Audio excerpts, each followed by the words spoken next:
Just 10 minutes or so away. Well, despite France's tremendous start to the championship, this weekend could yet see a dramatic shift. Victory for France tonight will see them remain in control, whatever happens elsewhere this weekend. But look at that match at Twickenham tomorrow. England-Ireland, which follows the match in Rome. France, 14 points from a possible 15. But unless they win tonight, the door opens to both England and Ireland, who could yet go into the final Saturday next weekend with a chance of winning the championship. Well, 12 months ago in Paris, it was a very late France try which denied Wales a famous victory and what would have been a grand slam. That is the weather. Light rain. There's no rain falling at the moment, but otherwise it's a pretty good night for Test rugby. Well, with Wales' defence of the title having already slipped from their grasp, perhaps the moniker for the night from a Welsh perspective should be unfinished business. Among other things, Wales have 80 minutes in which to return the favour. Well, we've got the bands playing on the pitch. Wayne Pivac alongside Stephen Jones. And Pivac, well, he's made changes in a bid to address some of the power that France have. Raphael Ibanez, a man who simply is a French rugby legend. Well, one of the France try scorers in Paris last year was the man since crowned World Player of the Year, Antoine Dupont. He leads France out. It's not been the perfect run-in over the past week for Fabien Galtier and his squad. The dark and unpredictable cloud of COVID has been hanging over the squad. Dupont himself suffered an injury scare during the week when he left training with his left arm in a sling and wrapped in ice. But he is fit to go. The players who are missing because of COVID positive, Damien Penaud, who would have almost certainly been a starter here. Romain Taofifenua, who we expected to be on the bench. Well, the defending champions' crown crashed to the Twickenham turf a fortnight ago. This, though, presents an opportunity for Wales to pick up the bits and deliver a performance that could save their season. They had England on the ropes in the last 20 at Twickenham. They will need to start faster here, though, if they're to trouble the French.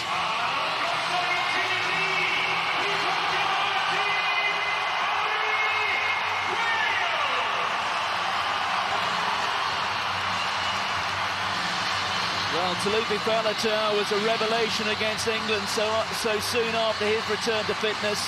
Pivac hoping that Josh Navidi will deliver tonight in similar fashion, in yet another change to the back row. Well, before the anthems, the teams will come together, as they have done throughout the championship, to demonstrate their support of rugby's unity against racism. And given the terrible events of the past fortnight or so in Eastern Europe, there is also a message on the big screen in the stadium from the Welsh Union and French Federation, condemning Russia's invasion and demonstrating their support for and solidarity with Ukraine and its people. Before every game in the Six Nations, we will continue to take a stand against racism. The message is that racism is not acceptable in rugby, in sport, or the world we live in. Thank you for your support to make sure rugby really is for everybody.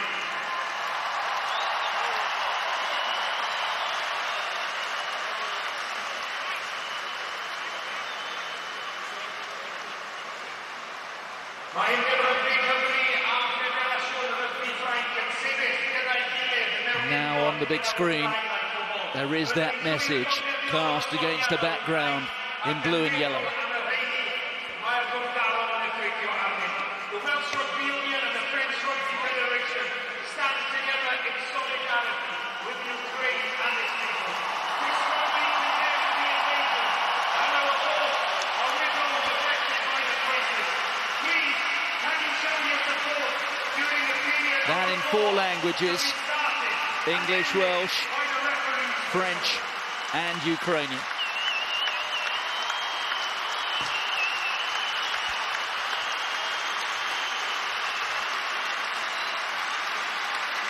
Next it'll be the anthems.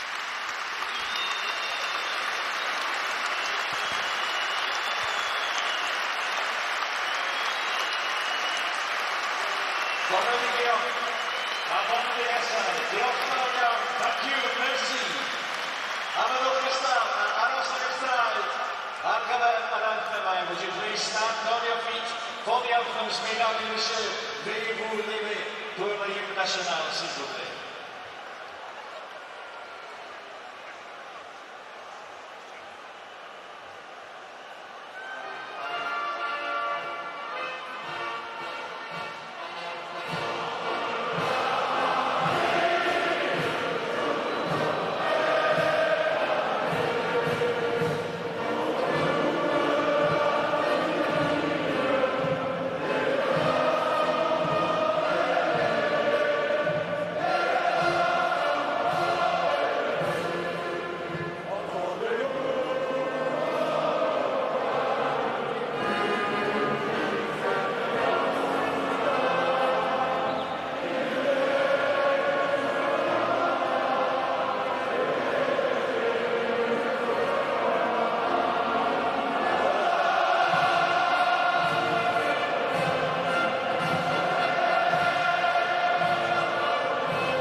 Full-throated renditions from 70,000 or so in Cardiff.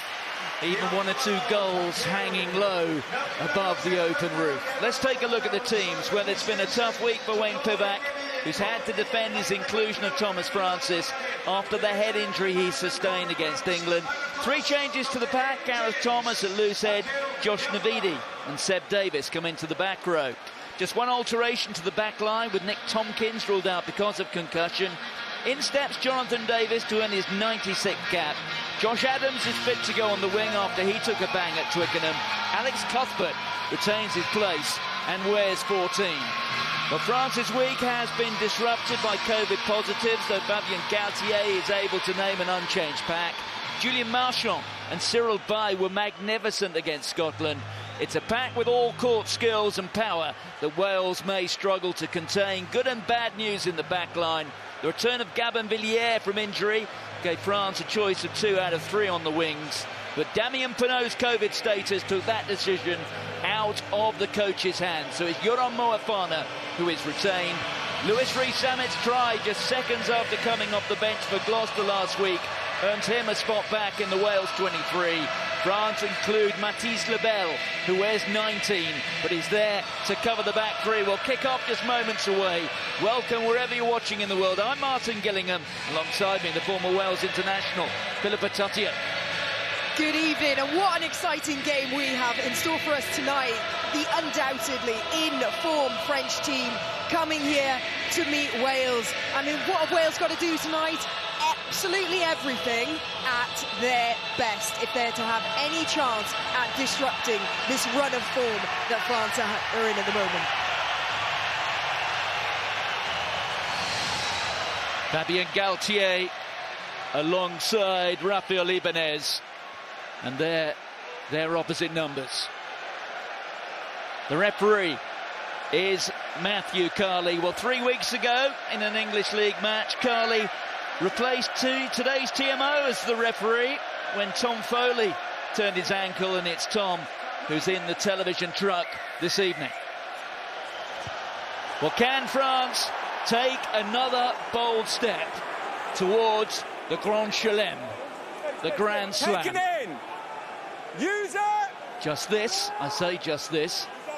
It's a big this. And England next week in Paris stand between that. They haven't won the championship for 12 years. Melvin Jaminet, who made his France debut during the middle of last year before he even played top flight league rugby in France. There's Dupont, World Player of the Year. On to Ntamak. Jonathan Danty. There's Ntamak, just slipping inside. On there to Dupont. Cyril Bay trucking the ball up. That's the halfway line. Dupont just sees a little gap. The offload to the big man, Willemse. And it's a penalty which goes against Wales. Dan Biggar this week talked so much about how important it is for Wales to start well. Obviously in the last round against England, they just incurred these penalties in their own half, which allowed England to build that scoreboard. So for France to get a penalty so early on in a kickable position is not the best way for Wales to start. Lovely little bit of enterprise here from Dupont. He is so threatening around those edges, but that's the key. Not only is he a threat, he keeps the ball alive. Antoine Dupont, one of the players who started every France match in the Six Nations since Fabien Galthié moved into the top job after the last World Cup. An early chance here for Melvin Jaminet, who missed a couple up at Murrayfield a fortnight ago. And that one just for a moment threatening to get a little bit close to that left-hand upright, but it's just the start that the Perpignan fullback was looking for. Wales lead by 3. We've only been playing 2 minutes.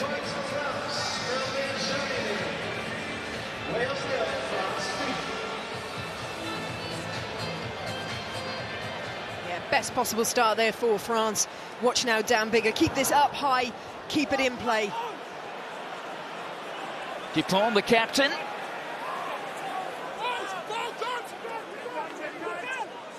Don't expect to see France playing too much rugby inside their own half. They tend to kick for territory. Force Wales on this occasion back 3 back, and then compete at the breakdown. Underneath it is Gregory Aldrit, the #1 carrier. Well, France guilty of obstruction. Matthew Carley, very quick on that. Yeah, and very clear to see there. Sometimes when players get in front of the player trying to chase for the ball, there could be a potential, are they just trying to get back? But that was clearly a turn. They turned their backs. They were blocking Dan Biggar from getting any closer to that ball. Good bit of play there from Wales. Obstruction. Okay, you must keep moving towards the ball. You formed a wall around before the ball. You're in front of the ball. There you go, clear explanation there. Kick a goal. But good bit of play there from Dan Biggar. I think this is going to be key, the kicking battle, as you said then. France don't like to play much rugby in their half. They actually kick the most out of any Six Nations team. But what the killer blow is what players have done when they've received that kick. And too many times they've tried to run it back at them. France, with this fantastic defence that they've got, have managed then to apply pressure and turn the ball over. I think Wales need to meet that French kicking game with a likewise up and under, get the ball back themselves. Well, there was a shake of the head there from Gregory Aldrit, but Keep moving. they have to be a little bit cleverer than that. You went there. 1 minute. 4 Frenchmen in a crescent shape, protecting their captain, and Dan Biggar in much the same fashion that Melvin Jaminet slotted it a couple of minutes ago. And whereas we started, we're all level, 3 points apiece. That's early shots fired from both teams. Both teams just showing any frailty, any penalties within kickable positions. They're going to be taking them.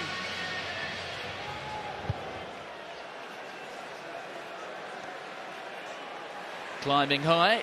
Tackle! That was Adam Take it Beard. in.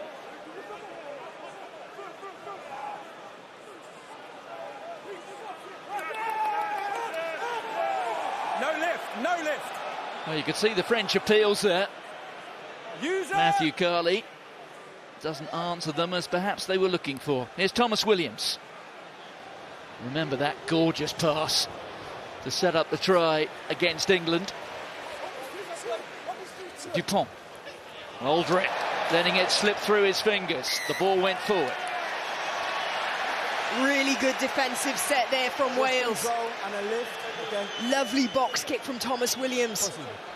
He is purposely keeping that ball in field so Wales can apply their own pressure in defence. Great one-up chop tackle there.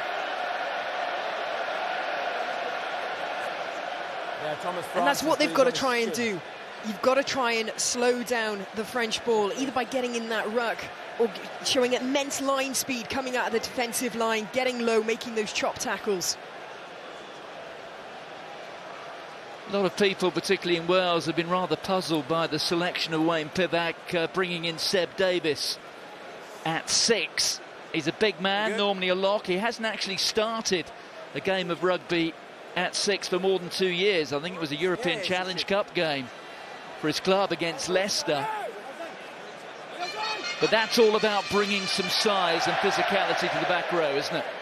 Yeah, 100%. We got a glimpse of him in the autumn. He came off the bench and slotted in at 6, and it really is just that. Wayne Pivac wants to develop this hybrid 6 now, where we're seeing the stature, the power, the size of a second row player, but having that mobility and that athleticism to slot into 6, basically getting the biggest possible pack on the field.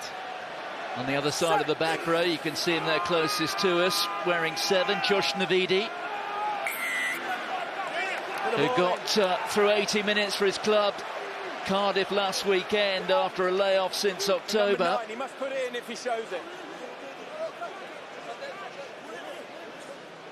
Number 9, ball in once he shows it. So the delay from Thomas Williams, that's why it is a free kick rather than a penalty, and France calling for the scrum again. That's a soft one. Thomas Williams needs to get some clarity there from the referee about what he's looking for. Give away such a soft free kick like that. And like you say, Josh Navidi coming in. Some people were questioning why Tame Basham's been left out of the squad completely. He has by far been one of the most informed players for Wales, but he's a young player and he's played every minute. So actually, I don't mind the squad rotation in that sense, but Josh Navidi, he's got an incredible work rate. He's going to be targeting every ruck, trying to slow it down. We saw Fabien Galtier and Rafa Ibanez again there. 162 France caps between them. And look at this. That's issuing a statement from France. In the end, Dupont did well to get rid of it. That one went through the fingers of Aldrit, who recovers well. Still 8 to 9 metres in their own half here, France. Goes back to Jaminet. Biggar was already backpedaling, anticipating it. He, among others, have done their homework. I'm not sure that's the best kick, though. He finds Intermac, who looks up, sees some space, perhaps straight down the middle. Liam Williams took that as it skidded across the surface. It's a little bit wet out there. It was raining earlier in the day. We had a bit of a shower 45 minutes before kick-off. Jaminet finds Gabin Villiers. Dupont is there with him, but he wasn't close enough. Villiers kept hold of it. Following up there is Marchand. Villiers onto Baye, onto Intermac. Here's Jonathan Danty. France up to the 22. There goes Cyril Bay. Thomas Williams is struggling to get back onto his feet. He looks in quite a bit of trouble. He may well have taken a bang to the head. There goes Ntamack. Wales really are stretched here. They're effectively a man down. Dupont, Ntamack, Moefana. There's a spare man out wide now. Jaminet, and across goes Gelon. Gelon gets the first try for France. We've been playing less than 9 minutes. What a fantastic team try for France there. Pretty much every player touched that ball and had some influence on it. Unfortunately, it came from a poor kick from Liam Williams. He did his classic up and under, but he didn't have quite enough height on it. So by the time the opposition received it, there was still a good 10 metres for Jaminet then to make that break down the left wing. There we see Jaminet just getting his footwork in, being able to make that break. Look at that offload.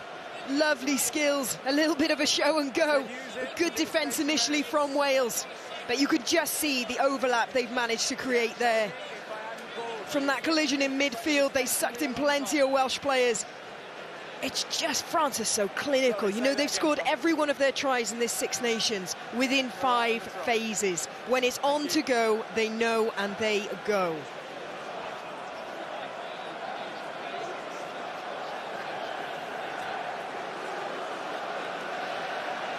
Well, we are being told that Thomas Williams has gone off for a head injury assessment, but when he tried to get back to his feet, there was a little bit of a wobble, and Jaminet makes that worth 7. And the French fans here are serenading their golden generation. 12 years since they last won the championship. And that is just the opening 10 minutes that Fabien Galtier would have been looking for. This way. Yeah, absolutely fantastic team try there from France. There we see Kieran Hardy. He's coming on now for Thomas Williams. He made a big impact against England when he came off the bench, so he'll be relishing this opportunity of early game time.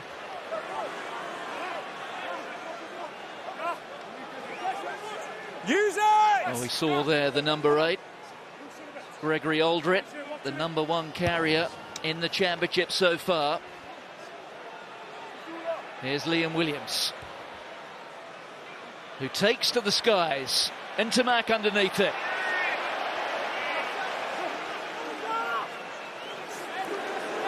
We are told that Thomas Williams will not be returning, so that is a permanent alteration. No. So Kieran Hardy will be on for the duration. There's Biggar. Hanging back again Onside. is Ntamack. Ntamack, whose father, Emil, made his test debut here in the championship against Wales. That was 28 years ago. He also played in the World Cup final here. Taken quickly by the captain Dupont. H is the onside player. When they have the chance, France play with tempo. Here goes Josh Adams.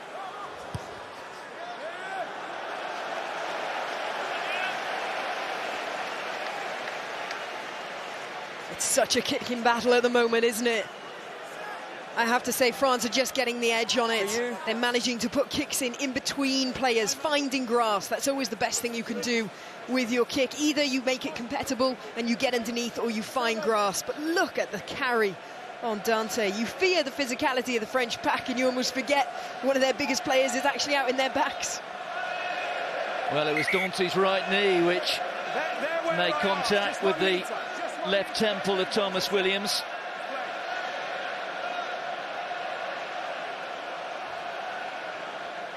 So Julien Marchand. It's an untidy ball. Wales competing for it well.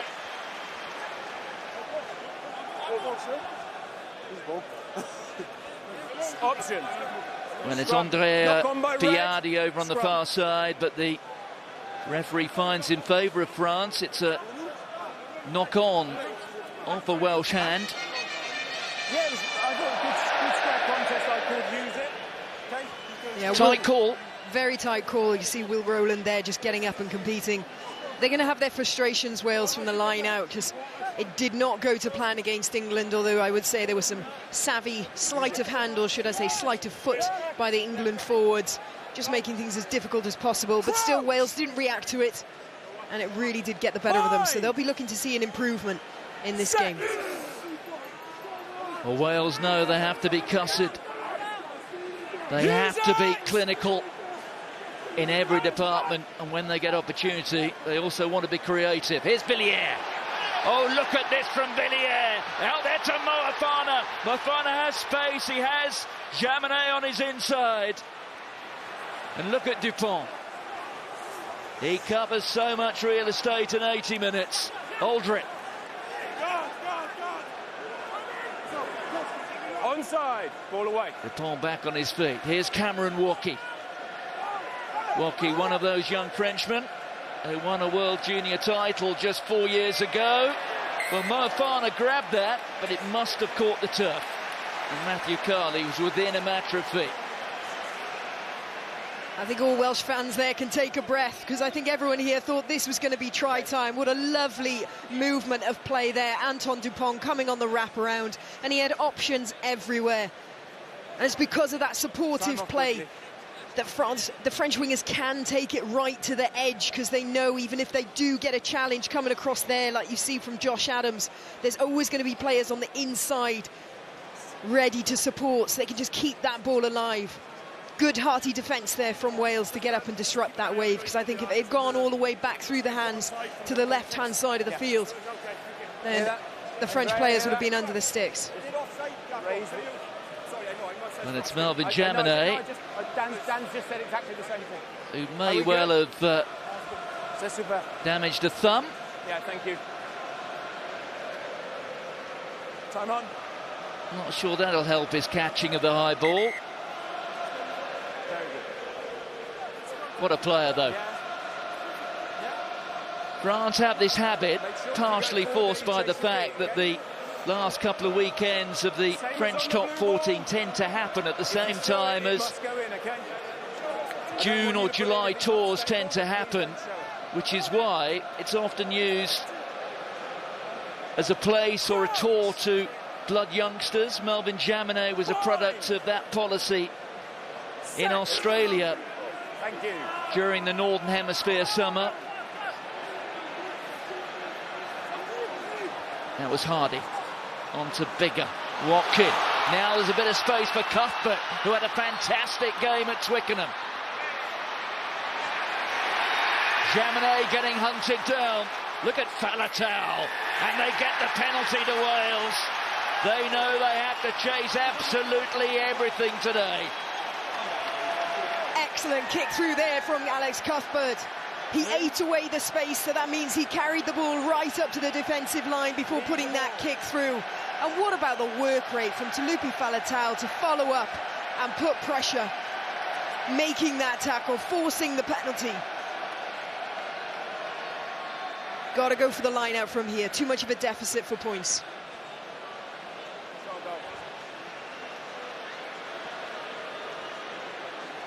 Well, it is a test match, and we still have more than 1 hour to go.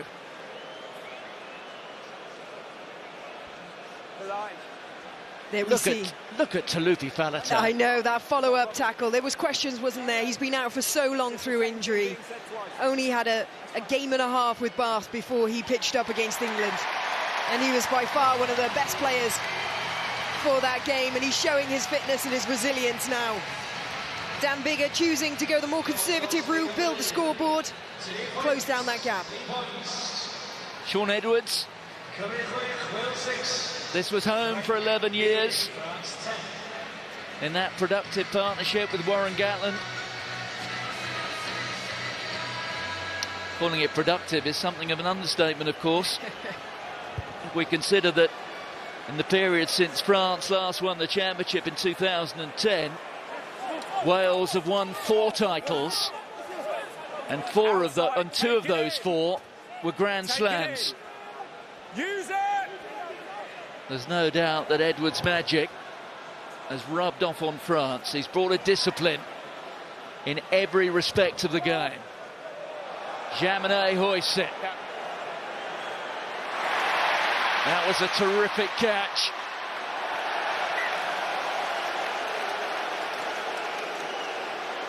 Well, the tackle from Gaël Fickou on Kieran Hardy, and he certainly felt that. For you? Yeah, fantastic take in the air. Look, under loads of pressure, Kieran Hardy fancying himself on a one-on-one. Oh, could that offload have gone inside? There's nothing wrong with that tackle. It just hurt. Yes, and Moefana got very close to Hardy when he rose high, but just stepped out of the potential physical confrontation before it could happen. So good discipline on the wing's part. Here's Marchand. Good contest. There goes Dupont. Still going. But not the biggest man. He has remarkable strength. Here's Marchand, who in partnership with Cyril Baille, the two Toulouse front rowers, were in fantastic form in Edinburgh a fortnight ago. Here's Dupont again. On here to Cyril Baille, who's got really soft skills. He demonstrates that with the offload to Danty. That's Dupont again. The ball is lost forward. Cuthbert has claimed it for Wales. Another Welshman is down, having taken a blow to the head.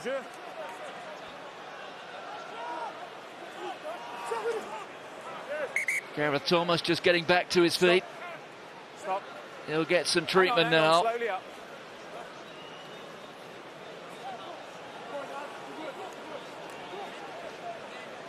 Antoine Dupont here just trying to force something, potentially showing a little bit of pressure that the French are feeling. They desperately want to try and ignite something. But at the moment, the Welsh defence is just holding true. Well, Wayne Pivac has already lost his first choice scrum half to a head injury. It looks like Gareth Thomas may have taken a knee to the head now. And there has been a lot of talk privately and publicly over the course of the last couple of weeks since Thomas Francis took that blow to the head in that accidental collision with his teammate Owen Watkin at Twickenham. You already may have heard Matthew Carley talk in terms of a head injury assessment, and that's what it's going to be. So Wyn Jones is coming on. There is Gareth Thomas. Yeah, and that's also why we don't see Nick Tompkins here this evening. In the Falla week, he went away and played for Saracens. Played very well, so we were hoping to see him back in the Welsh jersey, but unfortunately he suffered a concussion. And that's what's opened the door there for Jonathan Davies to come in at 12 and partner Owen Watkin.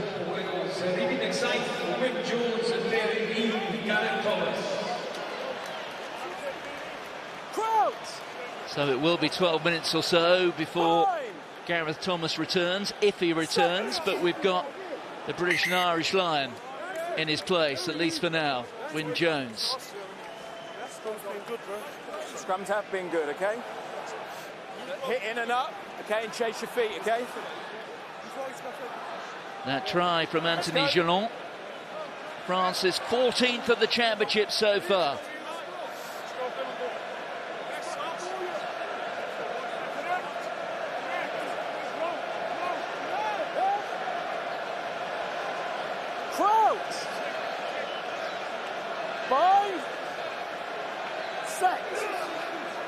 I rather think that France will only have eyes for one thing tonight, but if they do beat Wales by 16 points or more, they will move into the #2 ranking in the world and displace New Zealand. The last time that France held that ranking, it was following their victory on this ground against New Zealand at the World Cup in 2007. That's a fantastic kick. Taken quickly, though.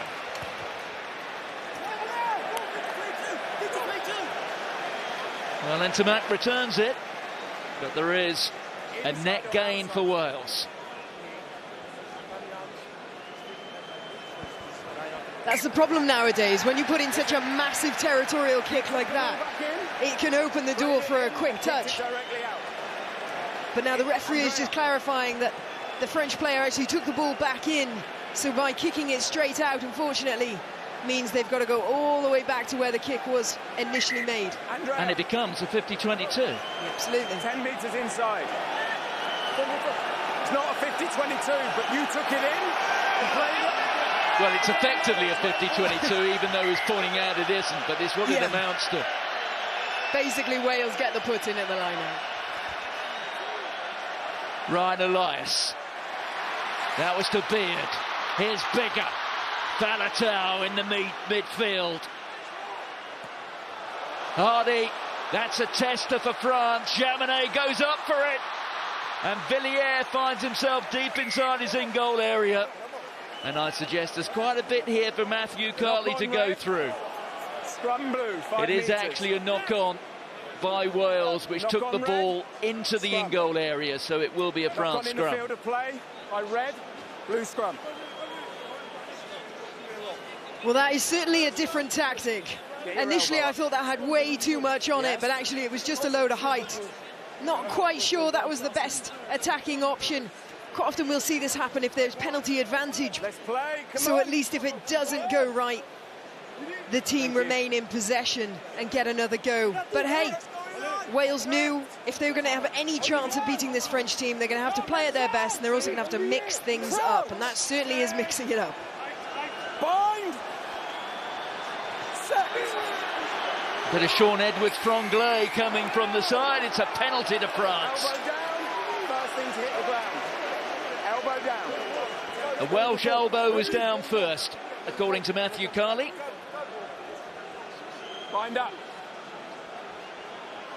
Yeah, referees all talk about the picture, and especially around the scrum, because let's be honest, there's dark arts going on there. It's not always the easiest to dissect it, but a clear picture is if an elbow is bent and pointing down, it says that the momentum of that player is going down. So that's where the referee is saying, keep your arm out straight, try and get a longer bind, point your elbow out to the side of the pitch rather than down. It's basically painting a more positive picture.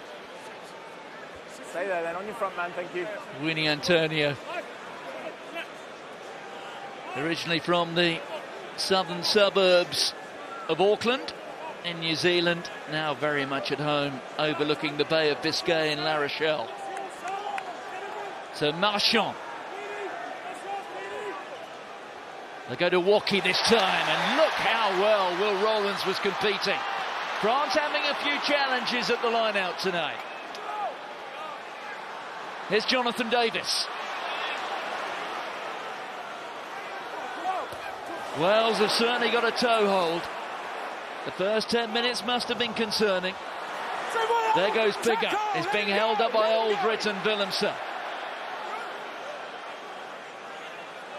Watkin slides it through. One bounce into touch. I bet he was desperately watching that, wishing that to touch the ground, because that was looking like it was going straight out. Not the worst option, not the best option. Things had got a little bit chaotic. You see Dan Bigger there getting caught, held up. Welsh players weren't in a position to really attack, so he put it into touch. But what about that for a challenge from Will Rowland? It's exactly why he's in there. His height, his stature, get up and disrupt that line out. They've got two 2-metre men there of Wales. That was rather more comfortable for France. Use it!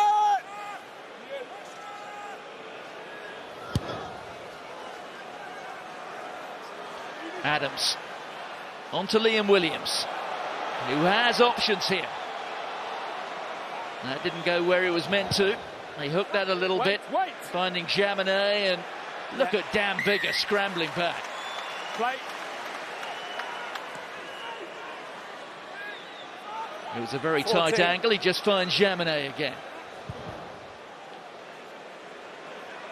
That's an intelligent kick, but just a little bit too much on it. In fact, it really has rolled and rolled and rolled. Jaminet was certainly not expecting that. He looked to have found space, which he did, but just a little bit too much on it. Yes, the kicking battle continues, doesn't it? Initially, it seemed like a great kick. It's in between the two backfield players, which is what you want to do, but unfortunately it had a roll on it, just took it to dead. So now you've got to march all the way back. Massive territorial gain for Wales.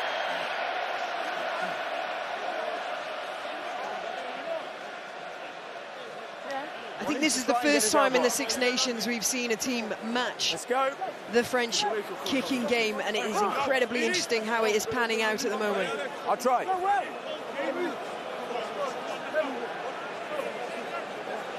Something clearly amusing, Winnie Antonio. Crouch! Bind! Set! Almost 27 minutes gone at the Principality Stadium in Cardiff. France lead. Hardy slides it through. That's for Cuthbert to get after. How close was that? Lovely little kick through there from Hardy. Check out the pace of Alex Cuthbert then. Got right in behind the defensive line for France. If that had sat up, he would have been in for a try. Stern warning shot for the French defence there, letting Hardy run just that little bit too much. They need to put pressure on him and shut down his options. Quite a contest over on that flank. Gabin Villiers, who's proved quite a find for France. The products of their Sevens programme. That 1 metre gap being illegally narrowed. Soft free kick.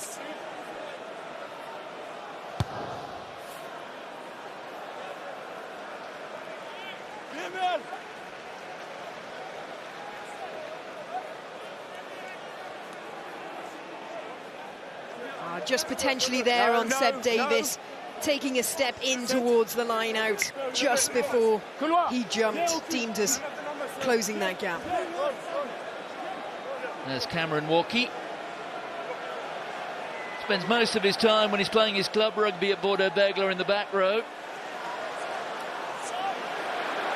Well, pressure applied there on Kieran Hardy, but it went forward off a French hand. Is Jonathan Davis on that to Owen Watkin. He's apprehended by Ntamak. Over for the knock-on. Referee says the advantage is over for that knock-on. That's a loose pass. Navidi scoops it up. This might just work here for Wales. There's Faletau. Wales still in their own half. There's Ryan Elias, who's quietly been performing well for Wales during the championship, but there was just a little knock-on there. Another really strong carry there from Talupi Faletau. He is certainly putting a good shift in. But great defensive work at the ruck there. That pressure just forcing a knock-on.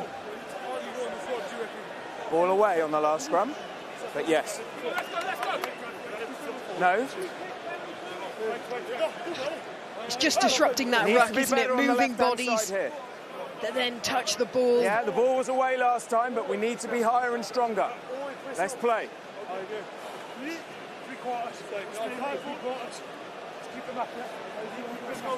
Talupi Faletau, who after a long absence because of injury,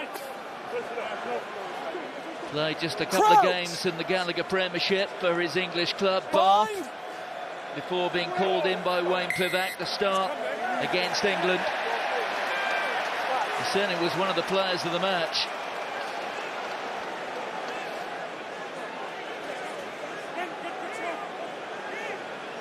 So Wales have the free kick. High into the Cardiff sky. Aldritz underneath it. Oh, and he lost it forward. He went straight into Francois Cross. Again, we see Wales with that kicking intention to keep the ball in play. And it is really paying off for them, putting in that challenge, sending players in, putting pressure on France. And it is really paying off for them at the moment. And again, France just need to be careful of that blocking player. There always seems to be one player with their back turned in front of the player receiving the ball. Just need to be careful with that. No more than you. Always with a smile. Slightly wishful, Philippa, with your Welsh lilt to your accent, perhaps. Crouch! You are right. 5! It was Francois Cross who got himself in front there of Gregory Aldrit. Here's Kieran Hardy, a try scorer off the bench Stay down. at Twickenham. Thank you, 7. Here goes Hardy again. Out there from Biggar, onto Cuthbert, who takes on Villiers, but it's Jonathan Danty who holds him up. It is there, though, for Hardy. Onto Josh Navidi. Hardy again. The power coming from Seb Davis. That's Adam Beard. Put it down, put it down. Great defensive set there from France. They would have been feeling so much pressure from that stage, giving away that penalty, Just giving 50-50 away on the possession. release, okay? Clear picture before we come back. They remained disciplined, and when the time was right, they struck at that ruck.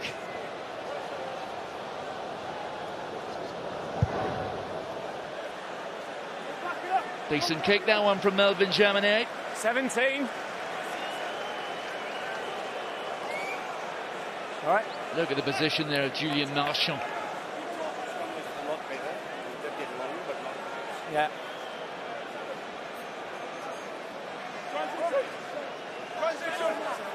He's coming. That's for you, Wales. Wait, time is still off. So the good news is that Gareth Thomas has passed his head injury assessment, so he's back on.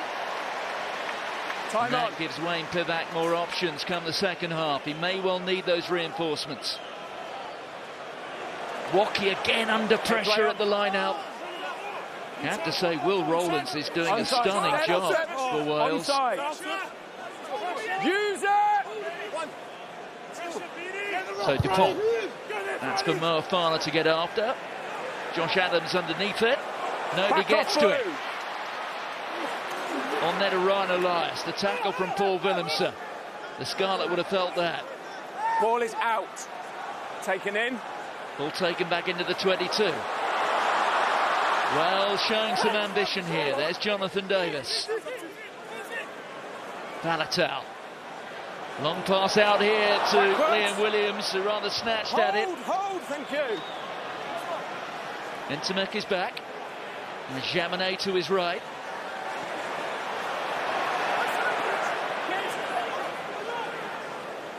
Gillon. Just trying to sneak down the blind side, but that was well spotted by the Wales defence. Marchand with the carry. There it is again for Dupont. Cyril Bay, met by Navidi. Some of this stuff just getting a little bit complicated from France. Ficou, that time, almost caught out. Owen Watkin was through quickly. Yet still France retain possession. Here's Dupont. Just for a moment, everybody paused. Dupont still has it. The offload to Gillon, and look at that, that was spectacular to Moefana. Francois Cross. Cross had to wait for the reinforcements to appear. Here's Antonio.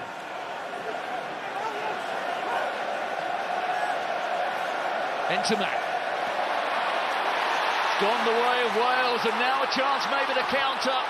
Well, I'm not sure Owen Watkin went the right way, but he'll get a second bite. Hardy onto Beard. The inside ball to Biggar. Both sides playing with great enterprise. Open play. More Open basketball play. than rugby at the moment. Not now.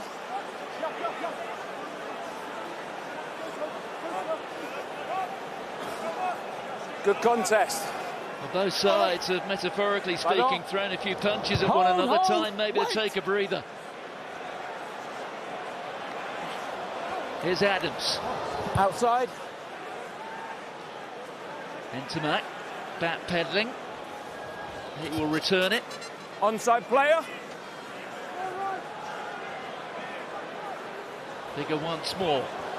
Marshalling the backfield. Patient. There's the spiral. 50-22. Fantastic kick there from Biggar.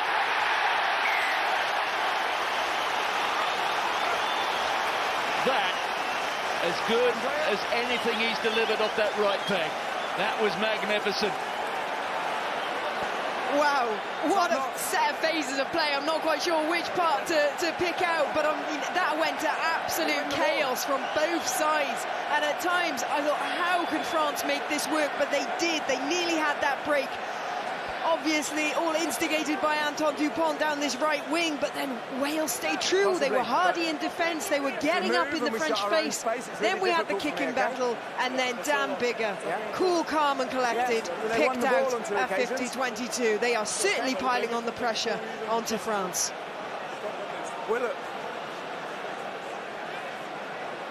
You good?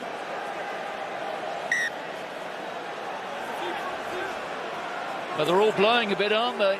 The men in blue. Recent history reveals that in this championship, there's rarely much between these two. Thomas Francis has it. In steps Kieran Hardy. It's now with Elias. Use it! Carly urges them to use it. Here's Jonathan Davis. Tackle! Smothered in the midfield. Hardy again. Biggar. Cuthbert finding himself coming off his right wing. Hardy again. He's held up by Aldrin. It's still there for Wales. 10 metres out.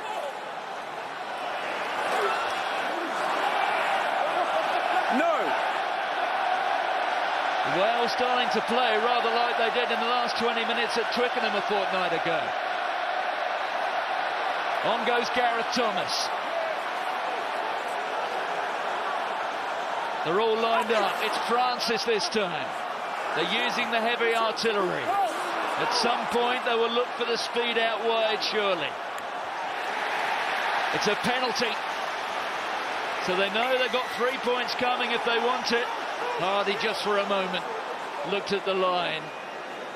But France were on their mettle. Big decision now. 3 would do, but they've got France on the edge here. They've got them on the chase. Do they want to capitalise on this momentum? Dan? But there is a time in test matches when I think pragmatism is rather closer to the front of the alphabet than the letter P, if you know what I mean. Then, please, let's go. Kick and go. Thank you.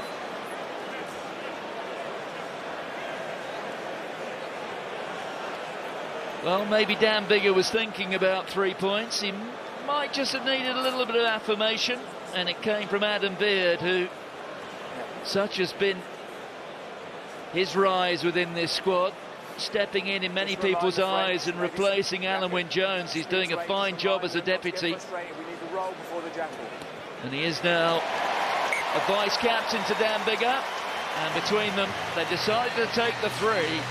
And the gap is down to a single point. Such an interesting game, isn't it? Both teams have got such ambition to play. They're both trying to cause chaos with their kicking game. So difficult to call.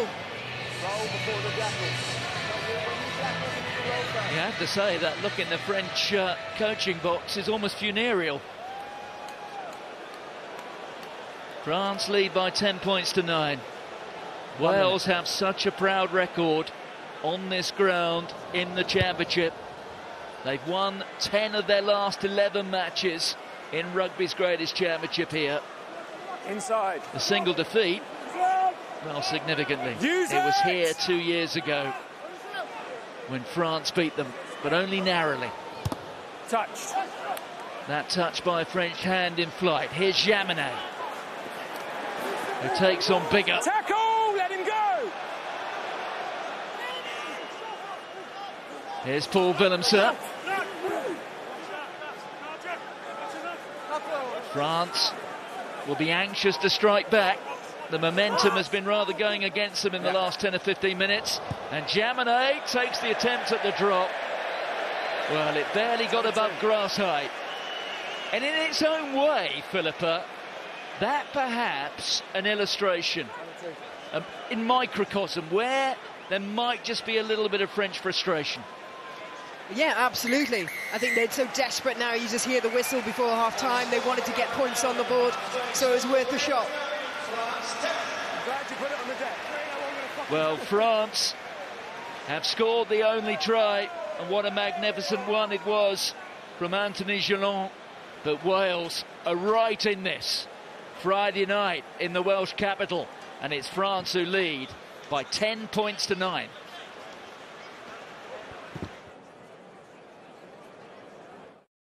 Their dream, a collision of risk and passion, grit and precision, the epitome of play hard, sacrifice and heart.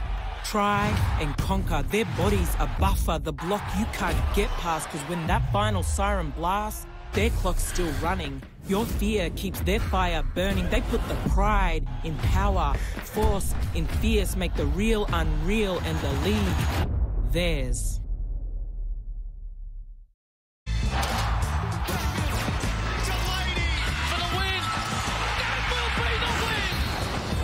Breaker Nation is taking it to the next level. Tonight, live on Sky Sport. Looking for a goal-scoring return. Here's Piscopo! Oh, absolutely livens up the crowd. Isuzu Ute A-League. Friday, Sky Sport 7 BN Sports. Harvey Norman has your TV, audio and home appliance needs. Enhance your viewing with the latest in big screen TVs and audio. Showcase your kitchen with our range of big brand ovens, cooktops, range hoods, refrigeration and dishwashers. Make a real statement with our premium selection. Update your laundry with our range of washing machines and dryers. Make it match with our perfect pairs. Great deals across floor care and small appliances, like this Miele Triflex stick vacuum. Save big. Plus get 36 months interest free. Shop Harvey Norman today. Go! It's time to hit refresh, to feel your best and look it by using Just for Men shampoo in hair colour to eliminate grey in 5 easy minutes. It's time to look forward. Just for Men shampoo in hair colour. It's Hunter Home's huge store-wide sale with unbelievable deals on everything. Get 20% off our wide range of lounge and stylish dining, 25% off all rugs and accessories, and a massive 50% off all outdoor. Don't miss this one, only at Hunter Home. Great starts with small. In the case of Dame Valerie Adams, it started with an observation. Boy, could this girl throw. Far out. Pretty far. Step by step, centimetre by centimetre, small became great. Small steps matter. So where will small take you? One day you'll get gold, Val. Small steps to a healthier you with AIA Vitality. Oh, what a day. Gotta sweat it out. Let the pressure out. Push on. Come on. Tomorrow, bring it on. Ion 4 Hydration. Powerade. Everyone needs a good workmate. Someone to help carry the load. A crack of dawn riser. A get stuck in it. Never complaining. Always performing. Whatever the conditions. Carrying their weight and then some. Dependable, tough, smart, hard-working, and a lot of fun. We're proud to be New Zealand's favourite workmate. Ford, the #1 light commercial heavyweights.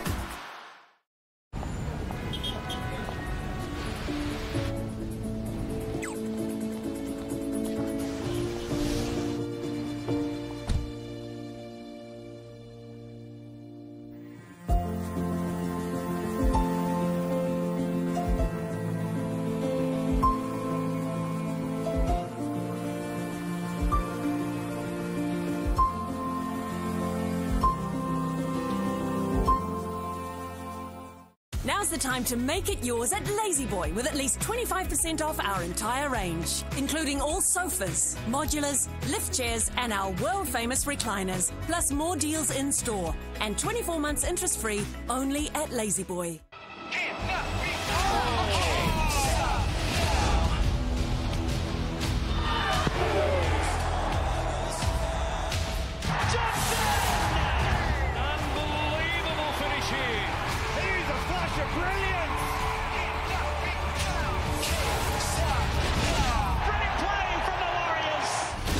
Campaign kicks off against the Dragons tonight, Sky Sport 4.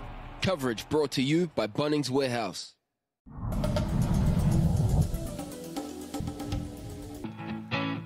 Welcome into my home. This, as you can see, is an All Blacks jersey, and this is my old school, Mount Albert Grammar. Let's go and have a look at a few more other jerseys. You know, I coached at 3 Rugby World Cups. I was involved with Manu Samoa right through the decade of the 1990s. And of course, we probably took the rugby world by storm in 1991. We beat Wales on Cardiff Arms Park, as it was back then. Ultimately, it became Millennium Stadium. Again, we beat them on Millennium Stadium in 1999. So lots of, you know, really happy memories for me, getting back to my heritage, being able to go back and give something back. And we had so much joy, so much fun. The guys played a great brand of rugby, and you know, after the game, they knew how to celebrate as well. So pretty special time. Played for them from 1968 through to 1982. We had some great successes, 4 Ranfurly Shield victories during that time. Bob Graham was actually my first Auckland coach, and we just lost Bob recently, so condolences obviously to his family. You know, the Auckland Union, the history of the Auckland Union is a very, very proud one. I was made a life member of the union a few years back, but you know, that great Ranfurly Shield era, and then of course the great Ranfurly Shield, even greater Ranfurly Shield era that I was involved with in the coaching area with my great mate Morris Trapp. That team had some wonderful players, as we know, the Wettons, the Brooks, the Foxes, the Fitzpatricks, Michael Jones, and you name it. The list just went on and on. Well, I became player coach of the Premier team when I was 24 years old, alongside my great mate Lynn Colling, bless his soul. One of the proud things is that I played alongside my 2 brothers, Ken and Sess, in the Premiers. And we toured away together. We went to Japan in 1968 and the USA in 1970. So that was pretty special. When we started coaching, Lynn Colling and I, Ponsonby hadn't won the Gallagher Shield for something like 24 years. And then in our second year, we did win it. And we then learned how to win it. So since then, Ponsonby's gone on a bit of a spree, winning it over and over again. But coach, player, I've been on the committee probably since the 1970s sometime. I was on the committee when I was coaching the Premier team, and so I don't know how long that is, Jim. It's a hell of a long time. I'm a life member. So lots of, you know, really happy memories.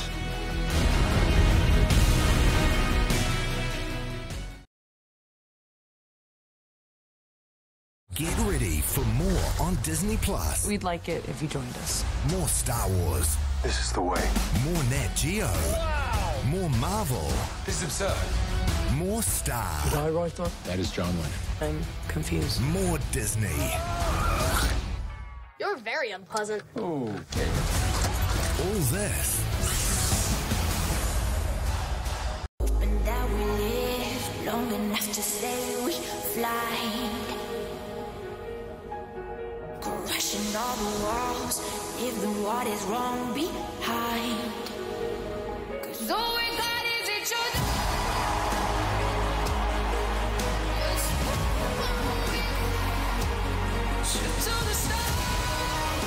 The road to Qatar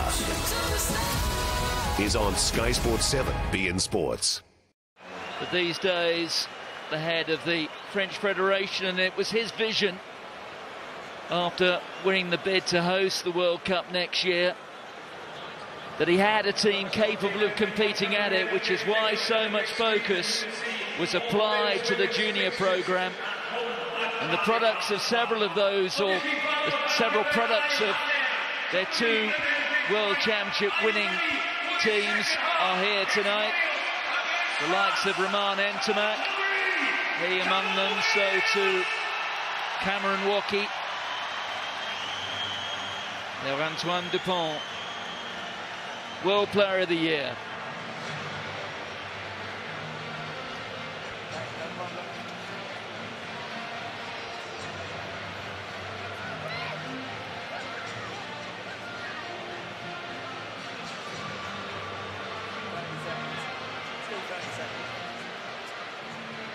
Well, they're out a bit early, Philippa. It's intriguing, isn't it?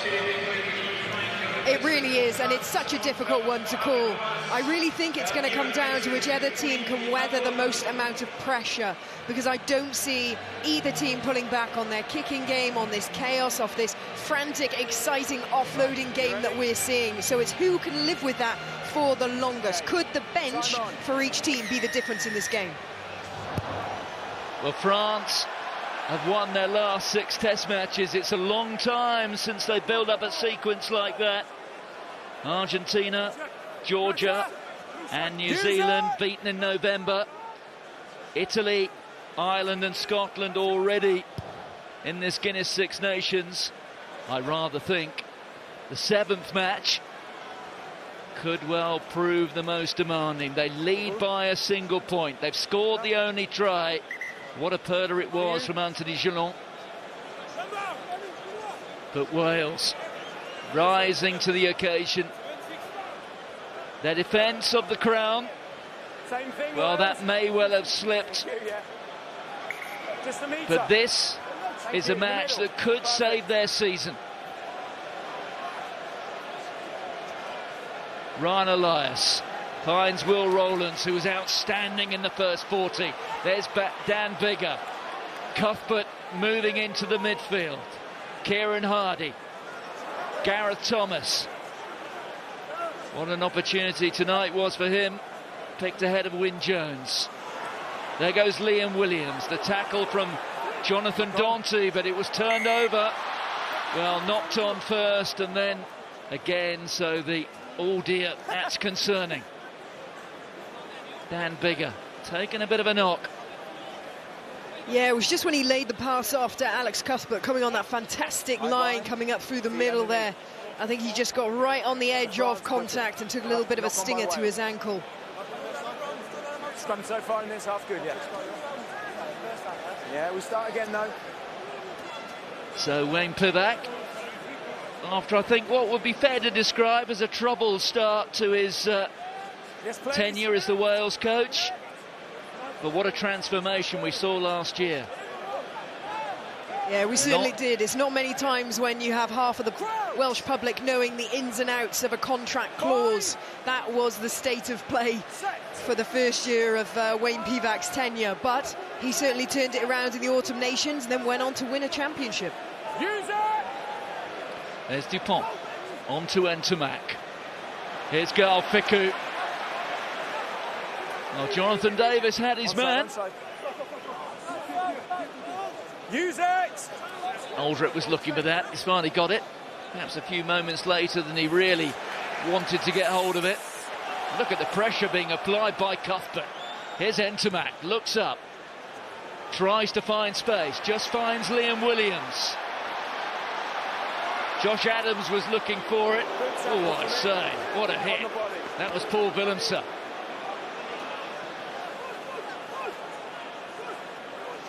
Running into Paul Willemse is like running into an oversized kudu. Here's Kieran Hardy. Seb Davis, well, Willemse that time went flying in and missed his man. Here's Rowlands, the former Wasp, now back in Wales. Josh Navidi. Back in action for Wales after just 80 minutes of rugby for his club Cardiff. Josh Adams pops it over the top, one wing to the other. France have the turnover, they have the advantage, they now have the penalty. Let him go, let him go. They're really challenging those rucks on the edges. It helped with a dominant collision there on Cuthbert.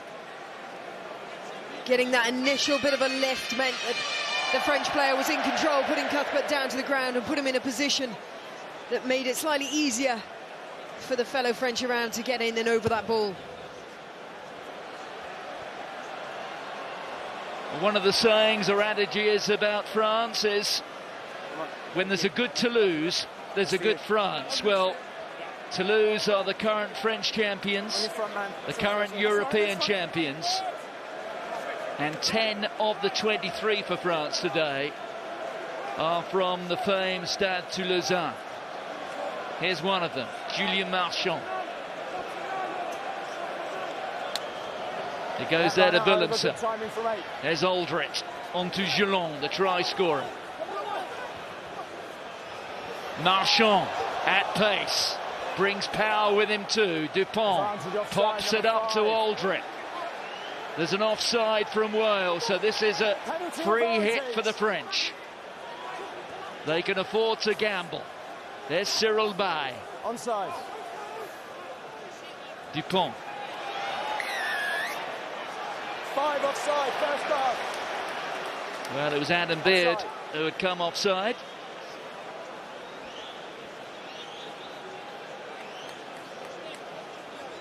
Kick a goal.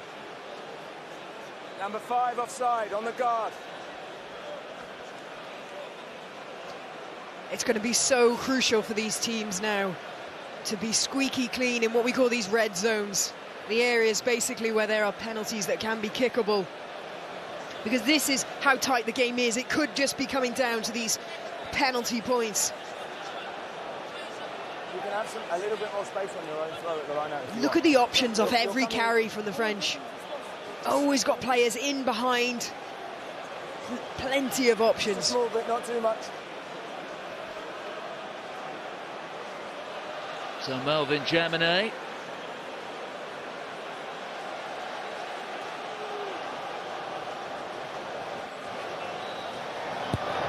Takes his tally in the championship to 44 points. France scored the first points of the second half.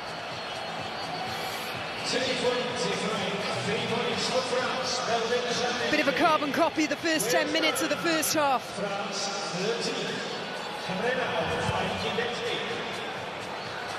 Steepling restart from Bigger. Francois Cross plucks it out of the sky. Use it! Gavin Villiers is in the starting blocks, wearing the red protective headgear. And that was comfortable for Williams. Chance to run for Faletau, who was looking for the offload, but there was nobody there. Kieran Hardy has it. Advantage, a tackle, a roll. There's a penalty advantage now to Wales. Jonathan Davis just fires it through, but Jaminet had anticipated it, but we'll come back for that penalty.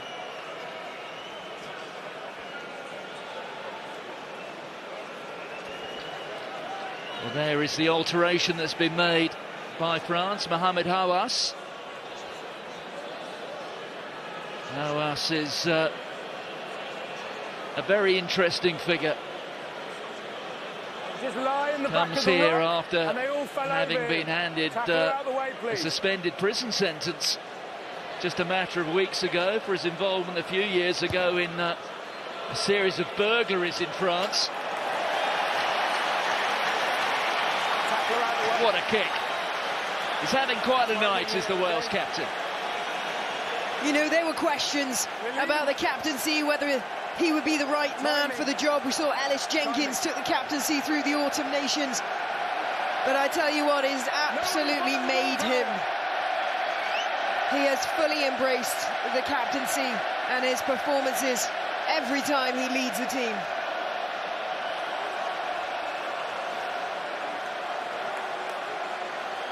Well, it was roundabout now at Twickenham that Wales really found their feet.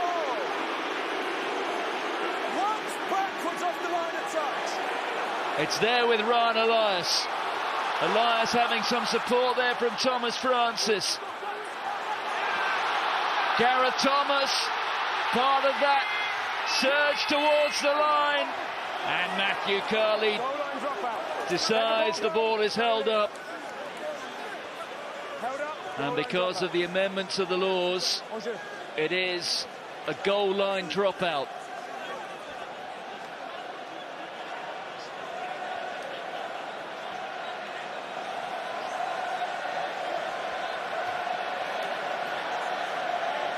Well, the famous French rugby newspaper on their front page this morning were urging France to roar again. The roaring at the moment is being done by the men in red. Jaminet goes as far as he can. Here's Bigger. The signal there to Liam Williams to get after it. Ntamack couldn't keep hold of it. It went forward. Another kicking battle that Wales have won. Just keeping that ball in play, making sure that every kick is a contest. Liam Williams just doing enough to get up in front of Ntamack there.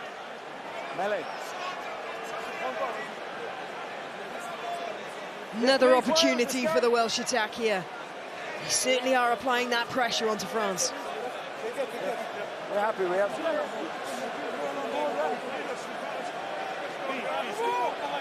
Dan Biggar's 99th cap.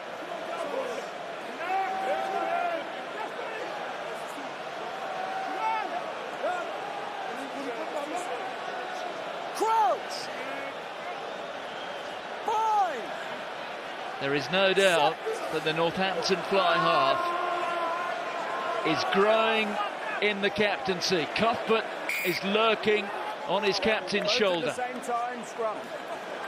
Both. You just need to be higher, okay? Both of them. Both. Yeah, there was a lot of chat around Louis Rees-Zammit. Why wasn't he in the team? How come he got dropped last round? But Alex Cuthbert just brings this extra physical edge that allows him to be used on the outside shoulder of Biggar as a carrying option. There's no denying Louis Rees-Zammit's speed. Scored an absolute worldie of a try coming off the bench for Gloucester last week. He has his place in this Welsh team, but at the moment the balance between Josh Adams, speedster on the left, and then the ball carrying ability of Cuthbert on the right really gives Wales some good options. It's 8 years since Alex Cuthbert scored a try in this competition. How timely it would be if he could to end that sequence here over the course of what remains of this match. There he is. Cuthbert takes play up to the 22. Hardy on to Biggar, quickly on to Owen Watkin.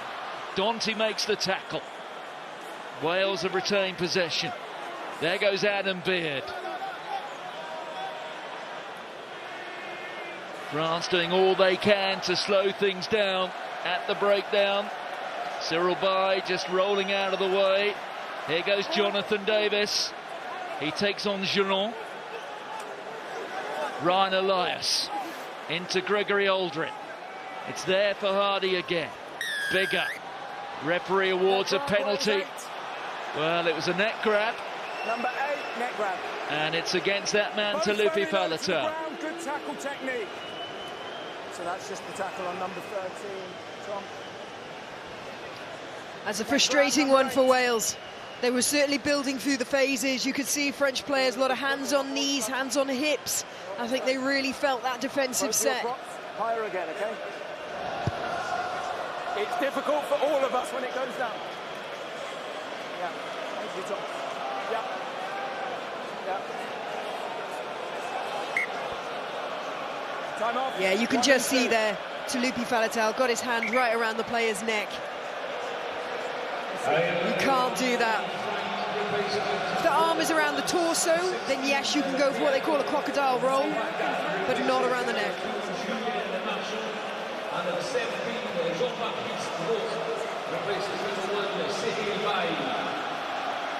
It's not quite a full house today, but it is deafening. 2 more alterations in the front row. That's Pito Mobaka, another Toulouse player. Replaces his clubmate Julien Marchand. Also on is another product of those 2 years of outstanding French juniors, Jean-Baptiste Gros, the Toulon loosehead. Here's Aldrin. Yet another carry from the La Rochelle number 8. Dupont not getting his hands on it quite as quickly as he might have liked. Here's Cameron Walkie. Backwards play on. Dupont. Backwards. Too much traffic around on the fringes that time. Fickou takes a look. Rollins forces him back. That's Malbaka that time. Gareth Thomas getting cleared out. Back to Ntamack. Williams underneath it. The fullback takes it. Getting back to his best form is the Scarlet.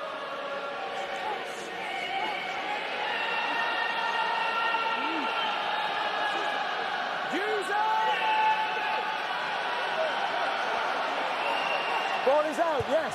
5, stop, 5. Jaminet barely had to move for that one. Well chased by Seb Davis. That is the halfway line.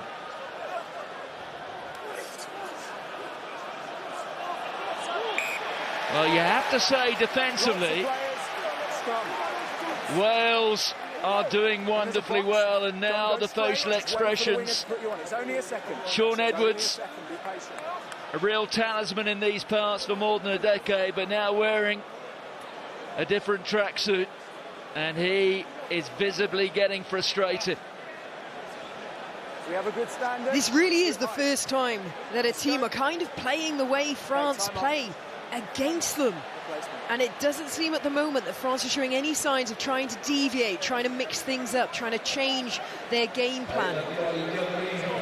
And at the moment, what Wales are doing is frustrating France. It's working for Wales, so this will continue, but I feel that France need to change things up slightly. One more handling error from France than Wales. Special moment for Dowie Lake. The Osprey replaces the Scarlet, Ryan Elias. Crouch. 25 minutes remain. Bind. In the heart of the Welsh capital. And believe me, if you've not been to these parts, it is right in the city centre.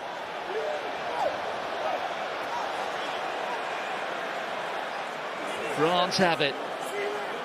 They need to find a scrum half for the moment. In steps Jean-Baptiste Gros. There's Willemse being met by Thomas Francis. Use it! The captain's back on his feet. Catching practice for Josh Adams. The chase led by Francois Cross. Contest advantage. In discipline there from France. That was Gregory Aldrit.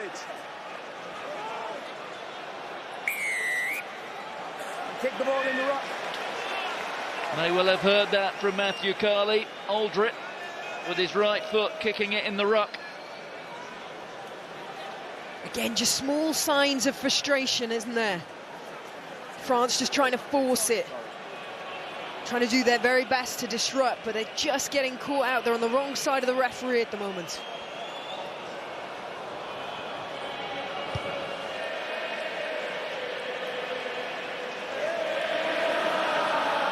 The Principality's in full voice.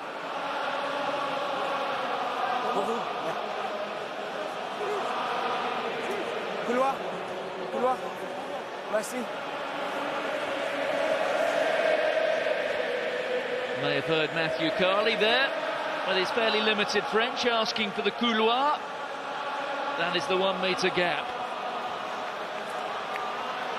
Navidi trucks the ball up. Navidi, who scored in the last test match he played almost a year ago in Paris against France. Here's Adams. He has the support of Adam Beard, but the ball went to ground, but it went backwards. Wales have got to be careful here. They're being squeezed by France. They had possession, but they've gone back more than 10 metres. There goes Dowie Lake. Lake playing just his 4th international today. France offside. The penalty count is mounting against Le Bleu. Yeah, it certainly is, and at times like that where you feel Wales kind of lost their shape, Kieran Hardy went to the right side of the wing when it was really on to go the other way, so Josh Adams tried to force it, run against the grain, but then we saw a series of dominant collisions by France just marching Wales back. if they hadn't have given away that penalty, I think they would have had a legitimate turnover at some point, but it's just that frustration letting Wales having another shot again. Fabien Galtier looking as if he might benefit from a cold towel, I think. It's inside, on the edge of the line.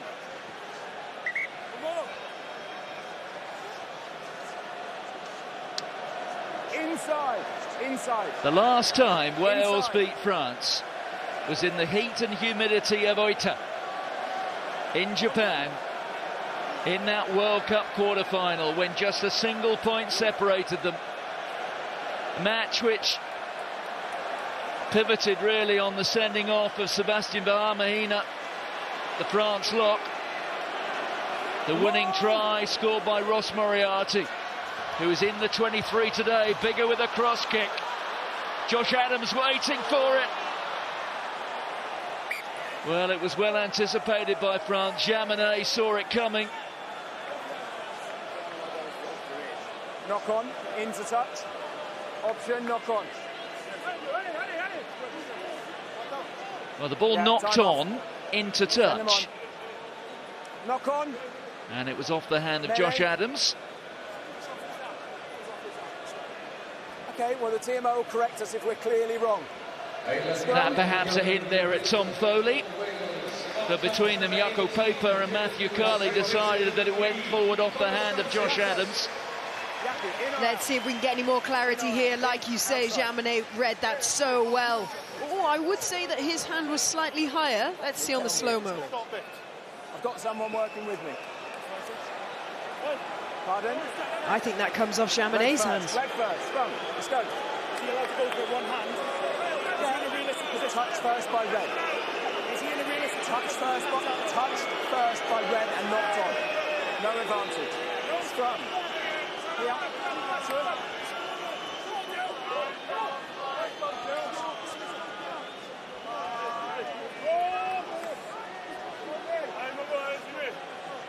Well, we've got some of the best in the business tonight. Matthew Carley, the referee. Jaco Peyper, the man from Bloemfontein over on the far side, a lawyer by trade. One of the assistants, Tom Foley, the television match official. That is the France 22. There goes Daunty. Ball knocked forward in the contact.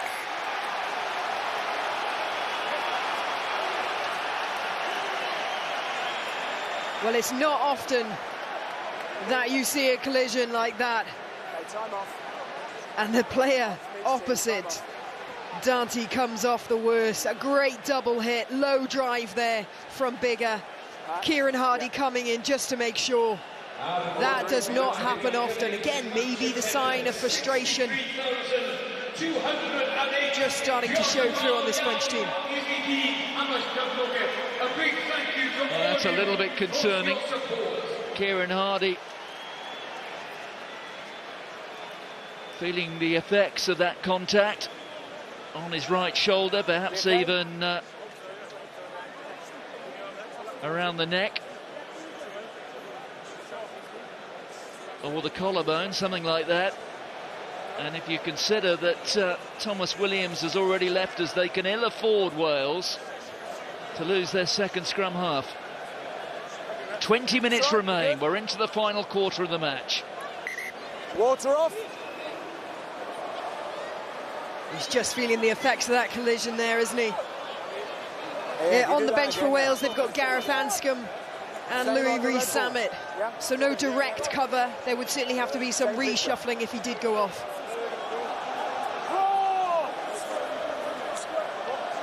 Well, he seems okay.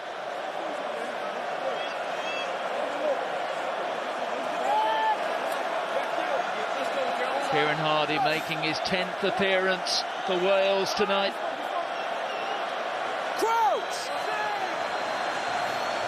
Still a little bit of a grimace, that right shoulder. Slowly in, make sure our feet stay up and we're in control on the bind. Well, if we put to one side, Philippa, let's go. The victory that France enjoyed in that additional test before the Autumn Nations Cup in 2020, and just talk about World Cups or Six Nations. In the last 7 meetings, the largest margin of victory by one of these sides over the other, well, that was 6 years ago when Wales beat France here, 1910. And here comes Ross Moriarty, the hero of Oita, and he replaces Seb Davis. Keep your feet up, be controlled on the bind. Oh, he's just going to bring that edge, that physicality. The Dragons back row player, so versatile, can play across the back row. I just think he's a great player to have coming off the bench. He almost comes onto the field with a bit of a chip on his shoulder. He's always got a point to prove. Could make a real impact. Can Wales save their season? Can France keep the dream of the Grand Slam, the Grand Chelem, alive? Another key moment. 18 minutes to go. There's Josh Navidi on to Biggar. Adams tries to spin and pirouette his way through the tackle. Dowie Lake, Biggar, cross kick to Faletau. Faletau inside to Davis, who couldn't keep hold of it, and Dupont saves the day. Wales so close. Liam Williams hoists it, takes his own kick. Perhaps for the first time in the match, Wales feeling they're getting on top. Adams takes on Fickou, running out of real estate here. Just a metre or so in from the touchline. The ball's gone into touch, and Andrea Piardi awards the throw-in to Wales.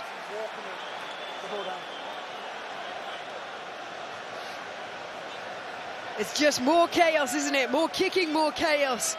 But what about this from the awareness of Dan Biggar? Look, he actually pumps the pass, so he goes to make that pass, realises that the kick is on, implements the kick. Such a shame. If that had come off, that could have been one of the tries of the tournament. Talupi Faletau, lovely skills on the inside. Gutted for Jonathan Davis. That would have been a try to remember. But Antoine Dupont doing a fantastic clearance kick there. Will Rowlands again dominant in the line now. Cuthbert takes it at a standstill. Aldrich makes the tackle. Hardy, Moriarty. Walkie was over it. He gets cleared out. Hardy just senses a bit of a gap. Wales had to respond swiftly, but they have kept possession. Lake looks up. Faletau, perhaps a little bit surprised to get that. Aldrich was over it. It's a turnover for France. And once again, it's Greg Aldred who saves the day. There's Gelon. It's now a penalty. Yeah, I think you called that. Talupi Faletau wasn't expecting that ball. And more importantly, the supporting players around him weren't expecting him to carry. So they were just a little bit slower over there. But still great work right there from the French back row, getting over that ball.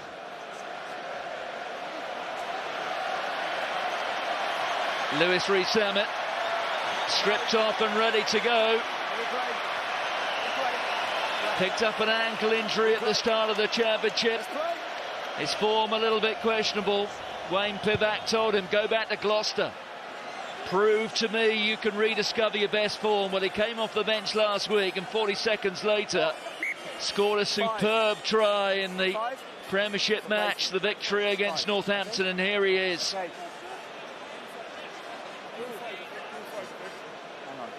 Blue, okay. Changes being made by France as well. 4 and 8. Dylan Crétin is coming on. That's okay. 12. Cameron Walkie is going off. You put him there. No worries. And also coming on is Thibaut Flamand. Here comes Rees-Zammit. So he'll be sliding onto the wing as we just see Jonathan Davis leaving the field. So that pushes Josh Adams into the centre. A position that isn't really it's not most popular with the Welsh public, but if it allows to have two speedsters on the field, then let's see how it plays out. Well, Josh Adams started in the centre on the only weekend in Dublin, and I think it didn't necessarily work. Still moving forward. Perhaps it could work here, but look at that. The ball with Mabaka. One Toulouse player slips it to another. There's Dante of La Rochelle. The power taking the ball inside the Wales 22. Flamand. The try scorer there, Gelon. Just one try in the match so far. Back here to Ntamack. He attempted to drop a goal. Ntamack turned away from it in disgust. I wasn't sure, so I said nothing. That could have been such a pivotal moment in the game, to have had Wales knocking on the door for so long in the depths of the French half and not coming away with anything. And the first moment that France really get attacking position in the Welsh 22, if they had got that goal, that could have been a real momentum swing. The catch there from Germany. Reece Zammit immediately on the scene. Oh, this is an arm wrestle.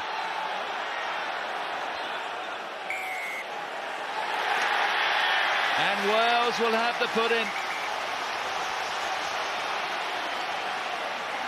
And this is potentially where you hear about the power of the home advantage. Every little breakdown penalty, Wales are getting any little turnover and the crowd are erupting, trying to get behind their team.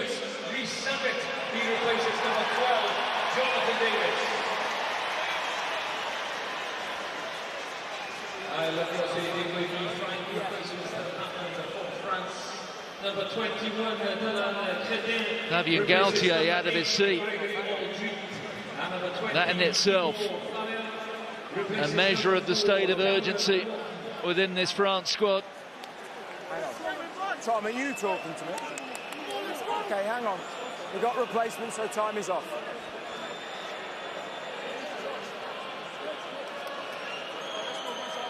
"13 minutes remain. Time off. 4 points is the France lead, and Matthew Carley wants to look at something. The whistle has gone. He just lifts the player dangerously and lets him go. It's just a penalty. I'm just about to show you now. 3:21. Well, you probably heard the word there, or the voice of Tom Foley. And it's the actions there of Thibaut Flamand. It's going to be a penalty. So it's unnecessary. Yep, okay. Number 20. And by the letter of the law, as soon as you bring a player's hips above their head height and put them to the ground, that is a dangerous tackle. You see the action? Not necessary. You lifted him over. Penalty kick. 10 metres.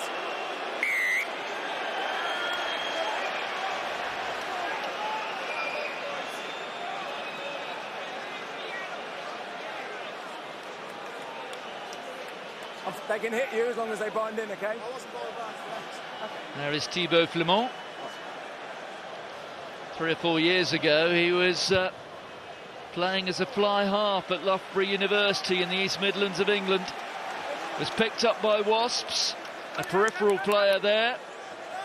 And now, barely a season and a half later, he's a fully fledged France international. So it's the second time we've seen Wyn Jones. He's now replaced Gareth Thomas on a permanent basis. Good timing, no problem. Bigger. Watkin. Wyn Jones plays scrum half. Faletau. Good tackle there from Francois Cross. That was Rowlands. Wyn Jones.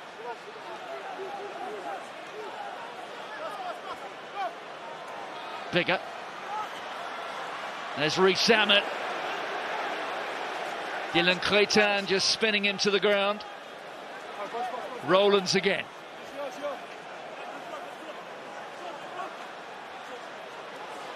Adam Beard being met by Gaël Fickou.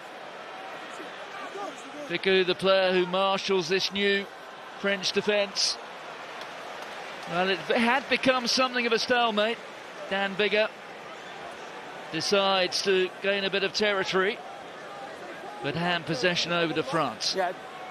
Yeah, I think potentially would have liked a little bit more on that kick, but I think Wales would have done their homework and realised that when teams overplay against France, that's when they get turned over, that's when they give away infringements. So we've seen this consistently throughout this game. After a handful of phases, the ball is put to the boot and they almost give away that possession. Jaminet. No. Hanging back is Cuthbert. There's Gareth Anscombe. 14 is the onside player. Cuthbert can get after it. Jaminet underneath it. Confident catch from the fullback. Counter is fine. Not now, not now. There's Flamand being held up by Beard. Hold here, hold. Thank you. Wait! Straight down the middle there from Dan Biggar. Sits up nicely though for Romain Ntamack.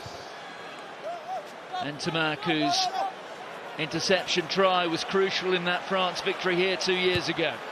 Offside, penalty. France have come offside. Penalty advantage. Offside from the kick. So it's a free shot here for Wales. They have the penalty. Faletau. Cuthbert just directing the number 8. Kieran Hardy onto Biggar. That's Dewi Lake. The referee just confirming he's still playing an advantage. Anscombe, that was Flamand, got his foot in the way. Comes back to Cuthbert, there's Anscombe again. Biggar. Still advantage. Watkin. Yep. Okay. Here's Dewi Lake. Rees-Zammit injects that pace. No well, advantage. It comes to nothing. Offside from the kick. That was a very long penalty advantage. I think it would be fair for the French fans to feel slightly aggrieved by the length of that advantage play. You have penalty here. Just one kick too many by the Welsh players. Scrum on the 22. Well, the reaction there of one Welsh fan, I think, spoke for an entire nation. Offside from the kick. Nobody plays you onside. Scrum. Scrum option. Well, it's an option. They've opted for the scrum on the 22. Option. Offside from the kick. Scrum where it was kicked from. Penalty where you're offside.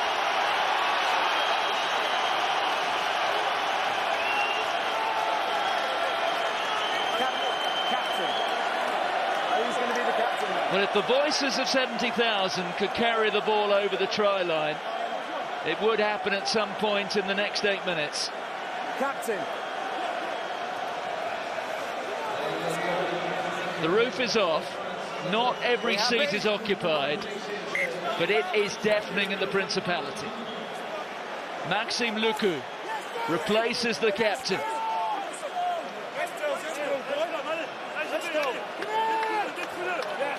Teamwork, guys.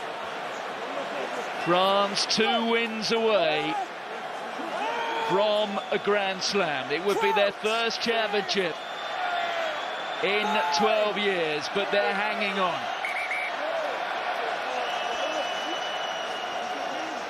Big lean, your foot went back. Control and patience, keep your foot up. No, keep your foot up. Well, the French author Voltaire wrote of how his character Candide stumbled from one misadventure to another in his pursuit of El Dorado. I suppose you could say that rugby's Candide is Fabien Galtier, who after France's 12 years of misadventure, they now find themselves, if not necessarily in the best of all possible worlds, they are within sight of rugby's El Dorado. But it's still in the distance. It could still slip through their fingers. Biggar. Adams comes through on the angle.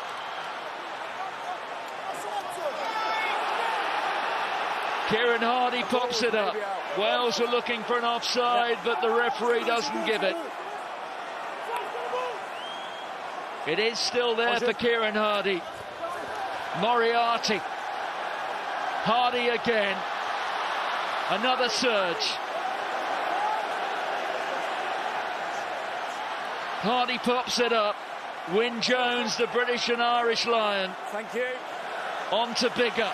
Holds the ball up. And it's snapped up by his opposite number, Ntamack. And now France have the penalty. Les Bleus have weathered a Welsh storm. You know, as many times as they've panned to that management team there, and Shaun Edwards not looking the most happy, he's got to be pleased with that. The amount of pressure that would have been on that French team through those phases, and Wales threw everything at them. Yet they stayed true. They stayed connected, and when the time was right, Ntamack went for that interception. Yeah, thank you. Stay with me.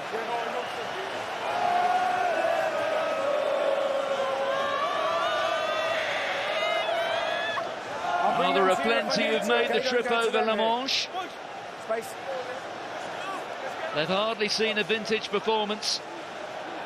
Laurent Lebitte there in the middle, Karim Ghezal. One of the assistant coaches you could see there on the left. Deep in thought. Approaching the final 5 minutes. The catch from Francois Cross. Stay there. Once! This is good from France. He's legal. There's Lucu. Well, it's straight up and down. Oh, it's gone in the hands there of Josh Adams. Adams offloads. Here goes Rowlands. Galloping through the midfield. And France have turned it over. And right in the thick of things there was Jonathan Danty. Yeah, that is an excellent turnover from Danty. Will Rowlands did his best there with his carry as he went to the ground. He did a bit of a roll, trying to buy the Welsh supportive players some time to get over him. Just see that extra little roll there. He's just trying to buy time for supporting players. But like you say, Danty, great body position, straight over that ball. Really good work rate. Yeah, go. In Shaun Edwards' world, that was worth a run half the length of the pitch to score a try between the posts. Josh Navidi, he's done 75 minutes and more on his return. Yeah, he's put in a really good shift, and like you said earlier, he's only had one game back. So to be able to play to that level of intensity for the 75 minutes is a real testament to his work rate. But Jack Morgan now coming off the bench, really exciting back row player. See what impact he can make for these last 5 minutes. Yes, Jack Morgan, new blood in the Welsh squad, earning just his third cap. And Melvin Jaminet, kick it, goal. With half an eye on the clock, one eye on the scoreboard. Oh, I was right, sorry. Is going to take a shot at goal. He will take every second that he's allowed. I can't. He'll have the spirit level out. Bonjour.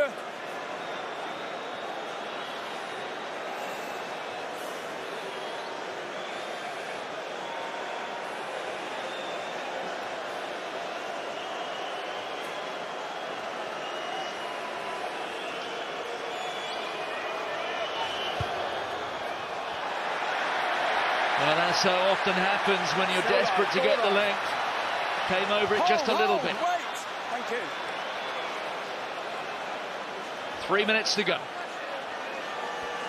Oh, such a shame, and it certainly did have the length on it, didn't it? That really would have just sealed the deal for France, but as it is, with only 3 minutes to go,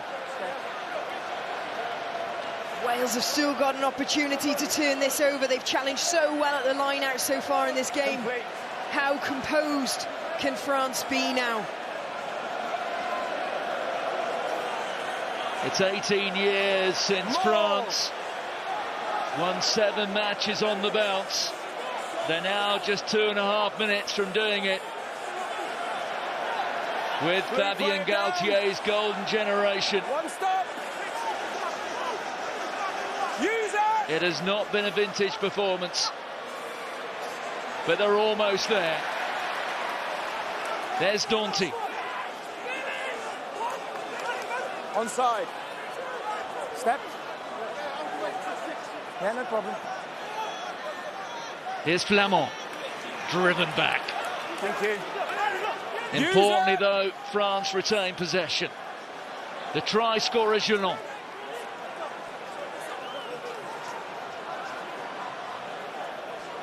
Here's Gros.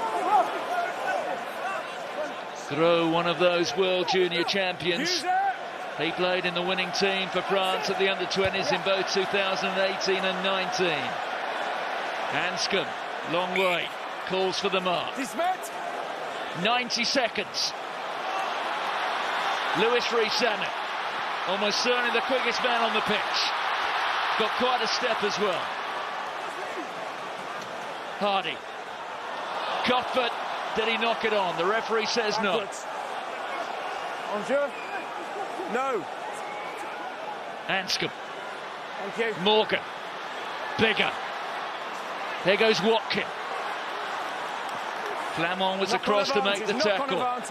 There's a knock-on advantage here to Wales.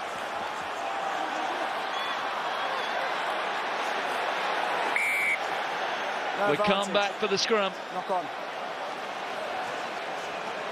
Wales will have one final shot to save themselves. Time off. It may be in vain, but you have to say, Philippa, there has been a much improved performance from Wales. Oh, it's a massive step forward in the development of Wayne Pivac's game plan, the retaliation that they've shown this evening. I think the kicking game has just been brilliant. In the first half, I'd say that France just edged it, but in the second half, I think Wales certainly got the better of them. They adapted their style of play to meet France. My only question for France would be, have they been able to adapt to overcome Wales? And the scoreline would suggest no, they haven't. They've done just enough to stay in front. Credit to their defensive effort. They've certainly weathered an onslaught from Wales, and they stayed connected, they stayed true. But you would have thought that France would have been able to kick on just a bit more. Oh, Julien Marchand is the player of the match. He doesn't necessarily have the greatest memories of test matches against Wales. He suffered a terrible knee injury in the closing moments of their Six Nations match in Paris 3 years ago. Let's set up and I'll put it on. But he showed remarkable resolve to come back, and after an outstanding performance in Edinburgh, he's done the same. Here's the new man on. Mathys Lebel earns just his second cap. Made his debut in November against Georgia.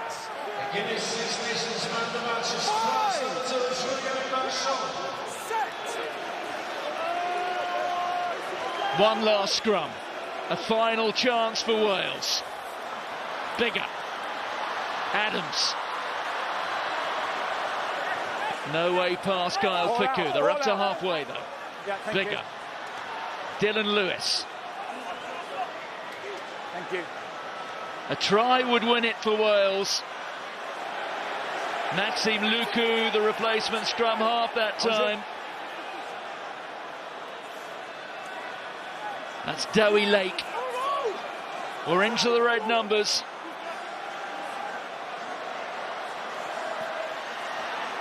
Wales have to take chances, but they can't afford a single error. France have to turn over. They have it. Pieter Movaka, the replacement hooker it was. All they've got to do now is get it into touch. And the only try scored tonight was from Anthony Gelon, and it's he who fires the ball into touch. Well, I guess the measure of the best teams is that they know how to win ugly. And this hasn't been fabulous France. This hasn't been the golden generation at their best. But when they had to dig deep, that's exactly what they did. They're now within 80 minutes of the Grand Slam.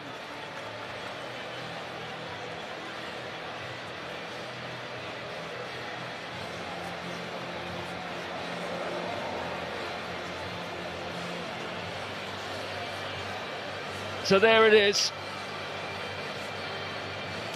The final score in the Welsh capital. Wales have just fallen short. It's France who have made it 4 from 4. They have won by 13 points to 9.